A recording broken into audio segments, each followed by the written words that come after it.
Our crime analyst, Steve Ryan, joins us now live to talk more about the complexities and how this investigation works. Bill and I have been talking about this, but Steve, you know this firsthand from your policing career here. How would this be unfolded? Because on the one hand, you've got an SIU investigation. On the other hand, you've got Peel Police. Can you talk us through that? Sure. So the police have the authority under the law to use lethal force if, in fact, there is imminent threat to grievous bodily harm or death. And remember, Peel Police have a substation at the airport, and they do general patrol. So it sounds as though one of the officers came across a situation where there was a threat of imminent bodily harm or death, and the choice was to use lethal force. So because now that there is a death as a result of an interaction with the police, it's an SIU investigation. That'll be a large crime scene, and it'll be treated like any other crime scene, other than the fact that they're going to want to try to free up some of that area so that they can get the flow of travelers through the airport. So the SIU will now make a determination as to if the officer was justified under the law in using the force that they use. Steve, and the big thing is Yeah, go ahead. I just wanted to say, because you mentioned the SIU and what they'll be doing here. We also know from the SIU, from tweets this morning, SIU identifying this as an isolated incident with no threat to public safety. How reassuring should that be to people at Pearson right now, or people thinking about going to Pearson?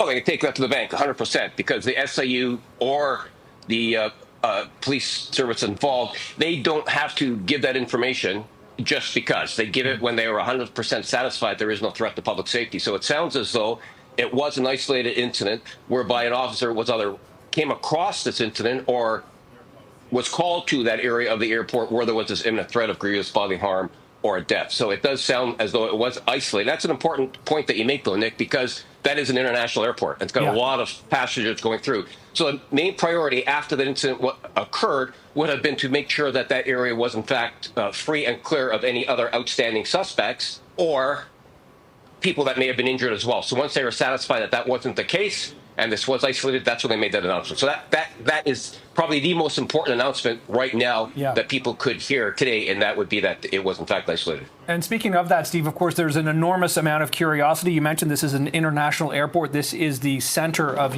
travel in Canada. Pearson is the largest airport in this country with so many flights in and out all day long. At what point, from your experience in handling, a high-profile investigation, just because it does center around Pearson, do you expect that we may hear something either A, from Pearson officials, or B, from police officials?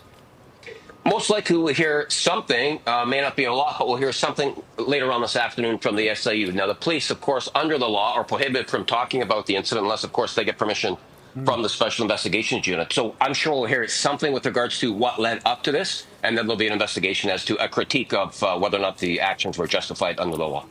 And Steve, if this is no longer an active crime scene, I know it's sometimes hard to put the bounds on how long this investigation will take before things are able to run a little bit more smoothly in that particular area. But do you have any sense on how long an investigation, from the information that you have right now, would take in this particular spot?